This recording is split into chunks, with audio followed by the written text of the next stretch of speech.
ગુજરાત વીજ વિભાગના એન્જિનિયર્સ એસોસિએશનનું 27મું ત્રિવાર્ષિક અધિવેશન જૂનાગઢમાં તારીખ 27 અને 28 ડિસેમ્બરે યોજાશે. સરદાર પટેલ શૈક્ષણિક સંકુલ જોશીપરા ખાતે આયોજિત કાર્યક્રમમાં રાજ્યભરના 5000 ઇજનેરો પરિવાર સાથે ઉપસ્થિત રહેશે. અધિવેશનમાં જીઈબીઈએ સંગઠનના હોદ્દેદારોની વરણી કરવામાં આવશે.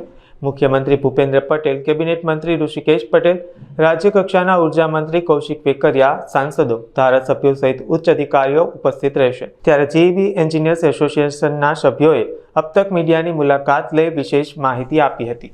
એન્જિનિયર એસોસિએશન જીઈબી અને જે રીતે કહેવાતું હતું એક સમયે ઇવન સેન્ટ્રલ કોમર્સ મિનિસ્ટર એમ કહે છે કે પાવરમાં એક સમય આપણે અછતમાં હતા અથવા ડ્રોટમાં હતા. આજે ભારત પાવરમાં વિશ્વમાં લીડ કરી રહ્યું છે. ડેટા સેન્ટરો આપણે લેવા આટલું આવી ગયું, એટલું બધું એમાં ગુજરાત ખૂબ આગળ જીવ્યું છે. એટલે પાવરમાં તો આપણે જીવી રહ્યું, પાવર ડિસ્ટ્રીબ્યુશન અને એમાં એન્જિનિયરોનો રોલ અને ખાસ તમારે એસોસિએશનનો રોલ અને કઈ ટાઈપનું આપણે આયોજન ખાસ બધાનો અધિવેશનનું આયોજન. ગુજરાતનું એન્જિનિયર કક્ષાનું એક માત્ર એસોસિએશન જેમાં 7000 એન્જિનિયર હોય, તમામ જુનિયર એન્જિનિયરથી શરૂ કરીને ચીફ એન્જિનિયર સુધીના અમારા સભ્યો છે. એટલે મેનેજમેન્ટ પણ અમારા પાર્ટ ઓફ અમારા મેમ્બર્સ છે. તો એક તો સાચી દિશામાં સાચા વિઝનથી પોઝિટિવ થિંકિંગથી વિચારવા, સરકારની સાથે ચાલીને કામ કરવા, સામે બેસીને કામ કોઈ થતા નથી હોતા એવું અમે માનીએ છીએ. તો એ રીતે કામ કરીએ છીએ અને 24 અવર્સ જોડાયેલા છે અમારી જાહેર સાહસો સાથે. અમે ઓફિસ વત્તા એન્જિનિયર છીએ. તો કોઈ પણ મુશ્કેલી હોય, ગમે ત્યારે આવે, વાવાઝોડું આવે, પૂર આવે, તો અમારા એન્જિનિયરો દિવસ રાત કામ કરે છે. અને સાથે કે દર 3 વર્ષે અમારી ત્યાં એકદમ લોકશાહી પદ્ધતિથી આપણે ત્યાં અત્યારે અમે તમારા જેટલા મહેમાન બન્યા છીએ એ બધા ચૂંટાયેલા હોદ્દેદારો છીએ, નહીં કે બેસાડેલા એમ. એટલે દરેકે ઇલેક્શન ફેસ કરવાનું છે. 27-28 જે અમારું અધિવેશન છે એમાં 27મી ફેમિલીના બધા કાર્યક્રમો છે, કલ્ચરલ એક્ટિવિટી છે. અને 28મીનો જે સ્ટેજ મેઇન પ્રોગ્રામ અમારું સોવેનિયર વિમોચન અને બધું પૂરું થશે પછી અમારું ઇલેક્શન થશે. તો એમાં અમારી નવી બોડી ચૂંટાશે. એમાંથી હું લઈ અને કોઈ પણ અમારે બધા ઇલેક્શન ફેસ કરવાનું છે.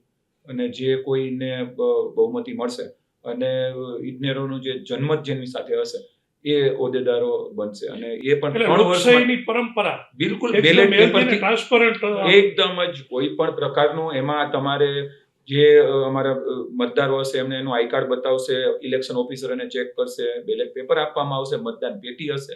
મતગણતરી વખતે જે પણ કોઈ ઉમેદવાર હશે એમનો એજન્ટ પણ રાખી શકશે.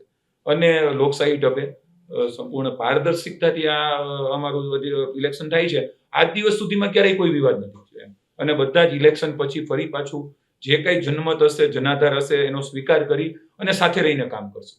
આ અધિવેશન આપણે કઈ જગ્યાએ અને કઈ ટાઈપનો કાર્યક્રમ છે?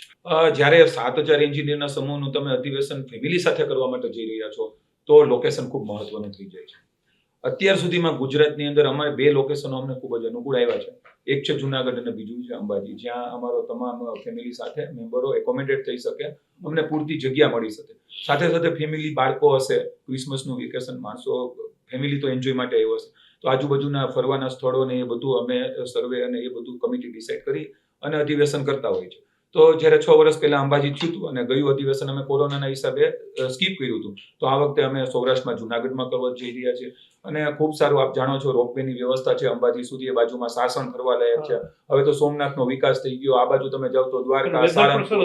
વેધર પણ એકદમ જ અત્યારે આપણને આ ઠંડી એકદમ સરસ ઋતુ છે કે તમે આરોગ્યપ્રદ ઋતુ છે, તમે જમી શકો, આરામથી એન્જોય કરી શકો.